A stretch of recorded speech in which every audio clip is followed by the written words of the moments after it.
الحمد لله وحده والصلاة والسلام على من لا نبي بعده اما بعد فاعوذ باللہ من الشیطان الرجیم بسم اللہ الرحمن الرحیم۔ حضرات محترم، کل کے درس میں بھی چند وہ مسائل بیان کیے تھے جن کی وجہ سے روزہ نہیں ٹوٹتا۔ ایک مسئلہ اکثر احباب یہ پوچھتے ہیں کہ کلی کرنے کے بعد منہ کے اندر جو تری باقی رہ جاتی ہے اس کو اگر آدمی نگل لے تو کیا اس سے روزہ ٹوٹتا ہے یا نہیں ٹوٹتا؟ اس کے اندر یہ خیال کر لیجئے، ایک ہے منہ کے اندر کلی کرنے کے بعد تری کا باقی رہنا، اور ایک ہے تری کا باقی رکھنا۔ جو منہ کے اندر طبی طور پر تھوڑی بہت تری باقی رہ جاتی ہے کلی کرنے کے بعد، اس کو نگلنے سے تو روزہ نہیں ٹوٹتا۔ البتہ اگر کوئی دانستاً ارادتاً تری باقی رکھ لے، اب وہ اس کی مرضی جتنی بھی مقدار میں باقی رکھے، اس کو نگلے گا تو روزہ ٹوٹ جائے گا۔ بہتر بات علماء یہ فرماتے ہیں کہ کلی کرنے کے بعد ایک دو مرتبہ تھوک دیا جائے تاکہ جو شک شبہ ہے وہ بھی ختم ہو جائے، اس کے بعد جو تری ہے باقی رہنے سے روزہ نہیں ٹوٹتا۔ عام طور پہ یہ مسئلہ پوچھا جاتا ہے کہ سحری کھانے کے بعد مجھے کھٹی ڈکار آئی اور ڈکار آنے کے بعد پانی بھی تھوڑا سا نکلا اور میرے حلق کے اندر جلن محسوس ہوئی، وہ میں نے پانی نگل لیا، کیا اس سے میرا روزہ ٹوٹا یا نہیں ٹوٹا؟ اس کے اندر خیال کر لیجئے کہ جو کھٹی ڈکار کے ساتھ پانی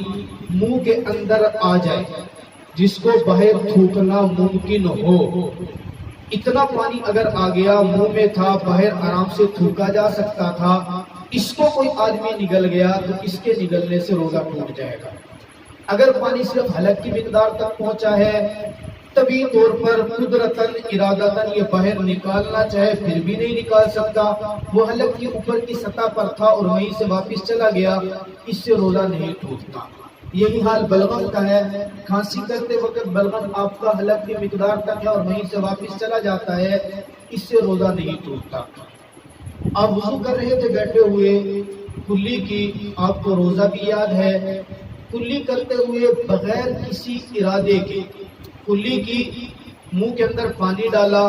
پینے کا آپ کا ارادہ نہیں تھا، جلدی میں کلی کرتے ہوئے پانی حلق سے آپ کے پیٹ میں چلا گیا، اب کیا حکم ہے؟ فرمایا روزہ ٹوٹ جائے گا، اس کی قضا تو لازم ہوگی، کفارہ لازم نہیں ہوگا۔ اسی طرح کوئی آدمی آسمان کی طرف منہ کھول کے کھڑا ہے، اوپر سے کسی نے پانی ڈال دیا یا آسمان سے بارش برسی اور بارش کا پانی اس کے منہ میں آ گیا، یا کسی اور وجہ سے پانی اس کے منہ میں آیا اور پیٹ کے اندر اتر گیا حلق کے ذریعے سے، اب بھی فرمایا کہ اس کا روزہ ٹوٹ گیا،